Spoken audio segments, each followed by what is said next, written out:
tout cas, merci Susande Tokten Lelo. Bienvenue dans Coloris Club 84. C'est toujours un grand plaisir de partager Nabino. Alors, merci ceux qui m'ont bossé boyan bibiso. En tout cas, merci Nabino. Merci Penaba abonné Nabiso. Déjà, tous c'est Penabino pour beaucoup continuer à s'abonner. La communauté ne fait que s'agrandir. En tout cas, merci beaucoup. Alors, Lelo n'a présenté les Bino Kaka. Qui est concentré au coquille ko sali là. Naba lotion na ou bien crème na yo.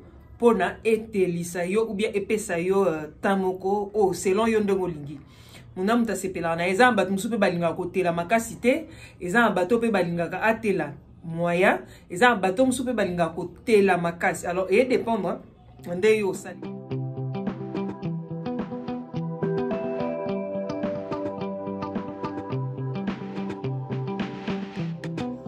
Alors concentrant les bosso vraiment eza oyo eza bongo glutathium injection hein glutacogique bien ngo epesaka tan epesa tan ezo unifier au tan mais c'est mieux d'utiliser ça le soir quand on sali mélange na yo il faut mélanger on a lotion pour atténuer un peu ma efficacité nango parce que le bi opakolongo ya pamba c'est pas bien alors oh eza bongo na huile essentielle, et ça mis pena aya, et ça mis na eau déminéralisée. En tout cas, ça va produire le collagène, ezali, acide kojique, ezali, propigel, glycolique, glutathium, yangomoko, et ça na clobétazole. Alors, voilà, ça Chantal Diamant. Ça Chantal Diamant. Et ça va bien. Sauf ça, les langues mélange, en tout cas, la lotion, non, et couper ça, tant bien. Et dépend de ce que c'est la mélange, non. Voilà. Alors, on a mis balai.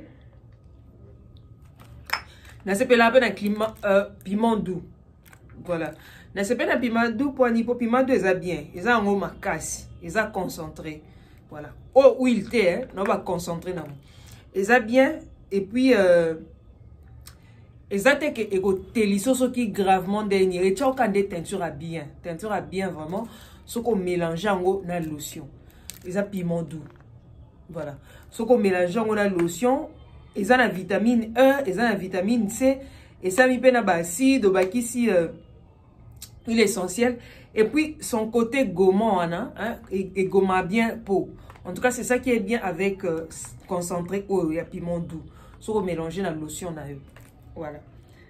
Après ça, tu as concentré eau et mundele. Mundele. Voilà. Concentrant mundele, ça bien parce que ça anti-tache. Donc, au coquille qu'on mélange oyo, au super bakisina oyo. So pour lingi au chenyo somi satu. Et ça quand même chacun a son rôle à jouer. Alors, oyo ça anti-tache.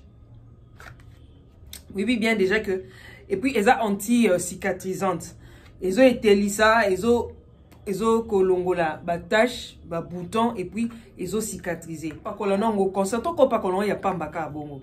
Surtout ceux qui ba problème en gros ezalongo ya gravité okokipo pa kolon pamba bo voilà donc ce qu'on a un problème à peau la peau sensible hein, le problème cutané de la peau so pour non comme sensible okoko utiliser on ya pambate il faut seulement mélanger ça na kata lotion ou crème que tu utilises quoi mais so on besoin de peau normale surtout bato bazana peau makasi wana okoko zongo ou appliquer mbamo là où il y a les problèmes ou appliquer mbamo et ko sala vraiment. D'ailleurs, nous avons BBC Clear. Oui, ben on a séparé un peu, ils ont maille. Ils ont vraiment le quoi maille. Alors que, faut un kilo. Différent na eau. Ça, c'est lourd. Concentré eau. Il y a glutathium injection. Ils ont kilo par rapport à BB Clear. Alors, BB Clear, ils ont bien. Parce que, ils ont anti-tache, ils ont anti-correcteur, ils ont anti-vergeture, ils ont anti-rides. Ils ont tonifié au même moment. Donc, ils ont 5 ingrédients, donc 5 utilités à la fois. Non, on va ingrédients de 5 utilités à la fois. Au coco, ça est là, na bébé clear. C'est très important. Alors, au coco, chango pe ekolongolo ba vergeture, au chango anti-ride, au coco chango et tonifié pe longina, au chango et corriger pe teint. Ça dépend, il y a une utilisation au yo lingo ça là. Mais il faut pas en utiliser abusivement. Ça, c'est ça les problèmes. Alors, tout ça bongo na cladel. Non, cladel peut bien mais ça kilote eza pepele neti kaka bébé clear Cladel eza bon eza vraiment pepele makasi neti kaka bébé clear mais eza bien parce que eza anti-tache ezo telisa eza na action makasi alors ça na base ba fruits donc au conseil la mona tango comme na poko il y a pas d'inquiétude par rapport à ça mais on a préféré quand tu fais ba mélange non au sel on a peau quoi so bo sel la peau quoi en tout cas ça bien au koki pour sel on y a pamba ka boimba moko ou bien au mélanger toujours na lotion na peau et permettre yo au sel là bien voilà après on a ça oh tonnerre et ça bon on a kojique na collagène en tout cas ils a éclaircissant hein ils a éclaircissant ils a mis na kojique na collagène yango pesaka bien soko sali lango directement na mafuta pour longola acidité wana ce qui acide pe leki mingi et bebisaka et débordaka alors pour nous réduire moi acide wana au chango na mélange ya lotion na o et puis mingi bateau azaka pour makasi na ba po ya batu musu po etela en tout cas ezaka pasi ils a vraiment pasi makasi mais soko saleli en tout cas iko aider et puis so muta koli déjà ça collagène pesera bien ba âge avancé déjà 40 yozo mata et ça le pétant bien alors voilà en tout cas pendant 6 ça toza bongo na collagène papaya